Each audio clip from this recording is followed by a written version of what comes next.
ദൈവനാമം വാഴ്ത്തപ്പെടട്ടെ. ഇന്ന് ഏപ്രിൽ മാസം 3-ാം തീയതി വ്യാഴാഴ്ച, നോമ്പിൽ 26-ാം ദിനം. എന്നെ കേൾക്കുന്ന നിങ്ങൾക്ക് ഏവർക്കും ക്രിസ്തുയേശുവിന്റെ നാമത്തിൽ സ്നേഹവന്ദനം. അല്പസമയ ചിന്തയ്ക്കും ധ്യാനത്തിനുമായി തിരഞ്ഞെടുത്തിരിക്കുന്ന ചിന്താവിഷയം പവർ ഓഫ് ദ ക്രോസ്, ക്രൂസിൻ്റെ ശക്തി എന്നതിനെക്കുറിച്ചാണ്. അതിനാധാരമായി 1 കൊരിന്ത്യർ 1-ാം അധ്യായം അതിൻ്റെ 18-ാമത്തെ വാക്യം. For the word of the cross is folly to those who are perishing, but to us who is being saved, it is the power of God. ക്രൂശിൻ്റെ വചനം നശിച്ചു പോകുന്നവർക്കോ ഭോഷത്വവും, രക്ഷിക്കപ്പെടുന്ന നമുക്കോ ദൈവശക്തിയും ആകുന്നു. ക്രൂശിൻ്റെ ശക്തിയെക്കുറിച്ച് ധ്യാനിക്കുമ്പോൾ ഒരു ചരിത്രം പങ്കുവയ്ക്കാതെ വയ്യ. ക്രിസ്തുവർഷം 326 ക്രിസ്തുമതത്തിന് തന്നെ വളരെയധികം ശക്തമായ വേരുകൾ ഉറപ്പിക്കാൻ സഹായമായ കോൺസ്റ്റന്റ് ചക്രവർത്തിയുടെ അമ്മയായ ഹെലന, അവർ ക്രിസ്തുവിശ്വാസം സ്വീകരിച്ച ഒരു സമയം കൂടെയായിരുന്നു. ഇതുവരെയുള്ള വിശ്വാസ സങ്കല്പങ്ങളിൽ നിന്നും വ്യത്യസ്തമായി ക്രിസ്തുമതത്തിൻ്റെ ആഴമേറിയ ഒരു വിശ്വാസിയായി അവർ മാറി. അങ്ങനെ അവർ ജെറുസലേം സന്ദർശിച്ച സമയത്ത് യേശു കർത്താവിനെ ക്രൂശിച്ച ഗോൽഗോഥ എന്ന ഇടം അവർ തിരഞ്ഞു. ആ സമയത്ത് ആ പ്രദേശത്ത് ഒരു റോമൻ ടെമ്പിളായിരുന്നു നിലനിന്നിരുന്നത്. അവർ ഉത്തരവിട്ടു ആ ടെമ്പിൾ പൊളിച്ചു മാറ്റുവാൻ. അങ്ങനെ പൊളിച്ചു മാറ്റിയതിന് ശേഷം അവരോടെ കുഴിച്ചതിന് ശേഷം 3 ക്രൂശുകൾ അല്ലെങ്കിൽ 3 കുരിശുകൾ കണ്ടെത്തി. അപ്പോൾ ഇതിൽ ഏതാണ് യേശു കർത്താവിൻ്റെ യഥാർത്ഥ കുരിശെന്നറിയാനായിട്ട് രോഗബാധിതരായ ആളുകളെ ഓരോ ക്രൂശിലും മാറി മാറി അവർ കിടത്തി. അങ്ങനെ ഒരു ക്രൂശിൽ കിടന്ന ഒരു വ്യക്തി സൗഖ്യമായത് കണ്ട് അതാണ് യേശു കർത്താവിനെ ക്രൂശിച്ച ക്രൂശ് എന്ന് അവർ തിരിച്ചറിഞ്ഞു. ഈ സംഭവത്തിന് ശേഷമാണ് ക്രൂശിനെ മനുഷ്യർ ആരാധന എന്നുള്ള ഒരു സങ്കല്പത്തിലേക്ക് എത്തിക്കുന്നത്. അതുകൊണ്ട് തന്നെ എല്ലാ വർഷത്തിലും സെപ്റ്റംബർ മാസം 14-ാം തീയതി feast of the exaltation of the holy cross എന്ന പേരിൽ ഒരു വലിയ ആഘോഷം സംഘടിപ്പിക്കാൻ തുടങ്ങി. ക്രൈസ്തവ വിശ്വാസ പാരമ്പര്യങ്ങളിൽ ഹെലന ഒരു വിശുദ്ധ സ്ത്രീയായിട്ടാണ് പൊതുവെ അറിയപ്പെടുന്നത്. എന്നാൽ ഇതിനും വളരെ മുമ്പ് തന്നെ യേശു കർത്താവിൻ്റെ ക്രൂശിനെ വളരെ മനോഹരമായി അതിൻ്റെ അർത്ഥതലങ്ങളെ ആഴമായി വ്യാഖ്യാനിച്ചൊരു വ്യക്തിയായിരുന്നു പൗലോസ് അപ്പോസ്തലൻ. അതുകൊണ്ട് തന്നെയാണ് പൗലോസ് പറയുന്നത്, ക്രൂശിൻ്റെ വചനം നശിച്ചു പോകുന്നവർക്ക് ഭോഷത്വവും രക്ഷിക്കപ്പെടുന്ന നമുക്കോ ദൈവശക്തിയുമാകുന്നു എന്ന് പറഞ്ഞത്. ഇതിൻ്റെ പശ്ചാത്തലം നമ്മൾ പരിശോധിക്കുമ്പോൾ കൊരിന്ത്യ സഭ പൗലോസ് സ്ഥാപിച്ചുവെങ്കിലും അവിടുത്തെ ക്രിസ്തീയ സമൂഹങ്ങൾ ഇതര വിശ്വാസ സങ്കല്പനങ്ങളുമായി ഇഴകലർന്ന് വ്യത്യസ്തമായ ശാസ്ത്രവിശ്വാസ സംയുക്തങ്ങളുടെ ഒരു ബാക്കിശേഷിപ്പായി അവർ മാറി. ഒരുപാട് ആകുല ചിത്തത അവരുടെ ഉള്ളിലുണ്ടായിരുന്നു. അതുകൊണ്ട് തന്നെ ക്രൂശിൻ്റെ സന്ദേശം യഹൂദന്മാർക്കും ഗ്രീക്കുകാർക്കും വ്യത്യസ്തമായ അർത്ഥമായിരുന്നു അവർക്ക് ലഭിച്ചുകൊണ്ടിരുന്നത്. എന്നാൽ ആത്യന്തികമായി എന്താണ് ക്രൂശ് നൽകുന്ന സന്ദേശം എന്നത് പൗലോസ് അപ്പോസ്തലൻ മനോഹരമായി വിവരിക്കുന്നുണ്ട്. ഈ സന്ദേശത്തിൽ പൗലോസ് പറഞ്ഞു വെക്കുന്നത് എങ്ങനെയാണ്? ക്രിസ്തുവിന് മരണം വെറുമൊരു ദുർബലതയോ തോൽവിയോ അല്ല, മറിച്ച് അതിൽ ദൈവത്തിൻ്റെ മൂല്യങ്ങളുടെയും കരുണയുടെയും മഹത്വമുള്ള ദർശനമാണ് എന്നാണ് പറയുന്നത്. ആ മഹത്വമുള്ള ദർശനത്തെ കാണാൻ കഴിവില്ലാത്തവർക്കെല്ലാം അത് മൂഢതമായി മാറുന്നു എന്നതുകൂടെ നമ്മൾ മനസ്സിലാക്കണം. ലോകത്തിൻ്റെ ബുദ്ധിയോടുകൂടെ ഈ ക്രൂശിനെ സമീപിക്കുന്നവർക്ക് ഇതൊരു കേവലമായ ഒരു ആശയമെന്നുള്ള ഒരു നിലപാടാണ് പലപ്പോഴും ഉള്ളത്. അതുകൊണ്ട് തന്നെ ഈ ഗ്രീക്കുകാർ ജ്ഞാനം അന്വേഷിച്ചപ്പോൾ ക്രൂശ് അവർക്ക് ഏറ്റവും വിചിത്രമായിട്ടാണ് തോന്നിയത്. യഹൂദന്മാരാണെങ്കിൽ അടയാളം അന്വേഷിച്ചു. എന്നാൽ ക്രൂശ് എന്ന അടയാളം രക്ഷിക്കപ്പെടുന്ന മനുഷ്യർക്ക് അത് ദൈവത്തിൻ്റെ ശക്തിയാകുന്നു. അതാണ് ഏറ്റവും വലിയ മഹത്വമെന്ന് പൗലോസ് അപ്പോസ്തലൻ അവരെ പറഞ്ഞ് പഠിപ്പിക്കുക.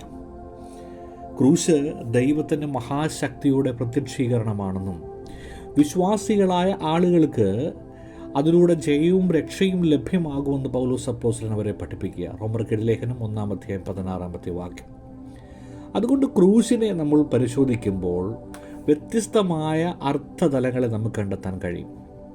ഒന്ന്, ദൈവത്തിൻ്റെ നീതിയായിട്ടാണ് ക്രൂശിനെ പരിഗണിക്കപ്പെടുന്നത്. ദൈവത്തിൻ്റെ അനന്തമായ സ്നേഹവും അതോടൊപ്പം തന്നെ മനുഷ്യരാജ്യത്തെ വീണ്ടെടുക്കുവാനായിട്ടുള്ള ദൈവത്തിൻ്റെ വലിയ പദ്ധതിയുടെ ഭാഗമാണ്.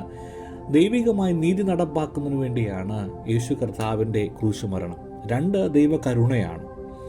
അനാഥരായ നഷ്ടപ്പെട്ടു പോയ പാപികളെ ദൈവത്തിൻ്റെ പുത്രന്മാരാക്കി മാറ്റുന്ന മഹാസ്നേഹത്തിൻ്റെ അവസാന ലക്ഷണമായി അതിനെ നമുക്ക് മനസ്സിലാക്കാൻ കഴിയും. മൂന്ന്, ആത്മീയ ശക്തിയുടെ ഉറവിടമാണ്.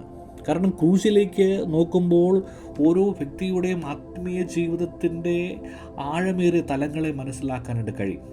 കാരണം ആ ക്രൂശാണ് നമ്മുടെ ജീവിതത്തിലെ ഏറ്റവും മൂല്യമേറുന്നതും നമ്മുടെ ജീവിതത്തെ വ്യത്യസ്തമായ അനുഭവങ്ങളിലേക്ക് നയിക്കുന്നതും ആ ക്രൂശിൻ്റെ അനുഭവം തന്നെയാണ്.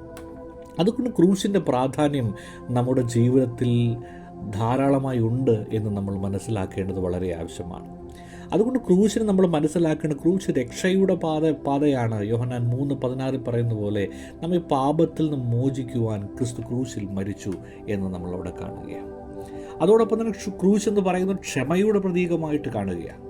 ക്രിസ്തു ക്രൂശിൽ നിന്ന് തന്നെ ക്രൂശിച്ചവരെ നോക്കി അവരോട് ക്ഷമിച്ചു എന്ന് നമ്മൾ കാണുക. ലൂക്കോസ് 23:34. അതുപോലെ തന്നെ നാമും ക്ഷമിക്കപ്പെടുവാൻ വിളിക്കപ്പെട്ടവരാണ്.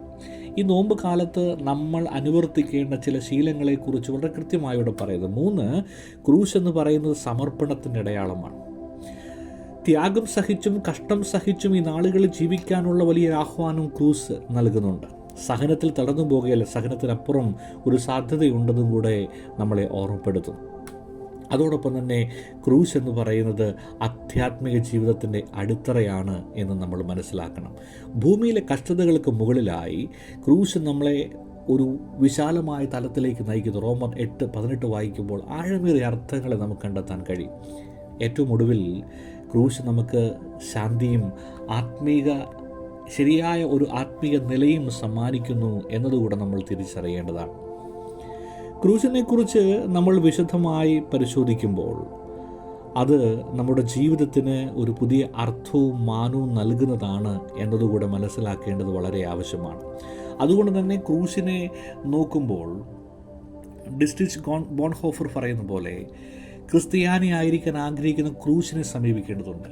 കാരണം ആ ക്രൂശാണ് സഹനങ്ങളിൽ നമ്മളെ നിലനിർത്തുന്നത് എന്ന് പറയുക.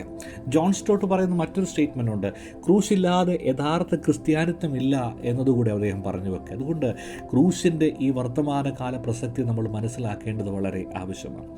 നമ്മുടെ ജീവിതത്തിലെ പ്രയാസങ്ങൾക്കും പ്രലോഭനങ്ങൾക്കുമെതിരെ നമുക്ക് ശക്തി നൽകുന്ന ഒന്നാണ് ക്രൂശ് എന്ന് പറയുന്നത്. മറ്റൊന്ന്, നമുക്ക് സമാധാനവും ആത്മീയ അവബോധവും നൽകുന്നു. മറ്റൊരു തലത്തിൽ ചിന്തിച്ചാൽ ദൈവസ്നേഹത്തിൻ്റെയും രക്ഷാവഴികളുടെയും ഉറവിടമായിട്ട് ക്രൂശിനെ മനസ്സിലാക്കാൻ കഴിയും. വേറൊരു വിധത്തിൽ വിശ്വാസികളുടെ പ്രത്യാശയും ശക്തിയുമാണ് ക്രൂശ് എന്ന് പറയുന്നത്. ഏറ്റവും ഒടുവിൽ നമ്മൾ മനസ്സിലാക്കേണ്ടത് നമ്മളുടെ പാപങ്ങൾ മരിക്കപ്പെടുന്ന ഒരിടമാണ് ക്രൂശ് എന്ന് പറയുന്നത്. അതുകൊണ്ട് പ്രിയപ്പെട്ടവരെ, ഈ നോമ്പ് കാലത്തിൽ നമ്മളെ ഓർമ്മപ്പെടുത്തുന്ന ഈ ആത്മീയ സത്യങ്ങൾ ഉള്ളിൽ സ്വീകരിക്കാൻ, സാംശീകരിക്കാൻ, അതിൻ്റെ ഭാഗമാകുവാൻ, അത് പ്രവർത്തനമായി പരിണമിക്കുന്ന തലത്തിൽ നമ്മളെ തന്നെ ഒരുക്കിയെടുക്കുവാനുള്ള സമയം കൂടെയാണ്. അതുകൊണ്ട് 1 കൊരിന്ത്യർ 1:18 പറയുകയാണ്, ക്രൂശിൻ്റെ വചനം നശിച്ചു പോകുന്നവർക്ക് ഭോഷത്വമാണ്, അവർക്കത് കേവലമാണ്. രക്ഷിക്കപ്പെടും നമുക്കോ, ക്രൂശിൻ്റെ അനുഭവത്തിൽ രക്ഷിക്കപ്പെടും നമുക്കോ, അത് ദൈവശക്തിയുമാകുന്നു എന്ന് നമ്മൾ തിരിച്ചറിയണം. പ്രിയപ്പെട്ടവരെ, ആ ദൈവശക്തിയുടെ നിഴലിൽ നിൽക്കുവാൻ ഈ നോമ്പുകാലം നിങ്ങളെ സഹായിക്കട്ടെ. കണ്ണുകളെ അടയ്ക്കാം, പ്രാർത്ഥിക്കാം. പരിശുദ്ധനായ ദൈവമേ, അങ്ങയുടെ ക്രൂശിൻ്റെ അനുഭവത്തെ കേൾക്കുവാൻ അവിടെ നിങ്ങളെ സഹായിച്ചുവല്ലോ. ഞങ്ങളെ ഓർമ്മപ്പെടുത്തിയ, ഞങ്ങളുടെ ജീവിതത്തിൽ അവിടുന്ന് ഓർമ്മപ്പെടുത്തിയ വലിയ അനുഭവങ്ങൾക്കായി സ്തോത്രം ചെയ്യുന്നു.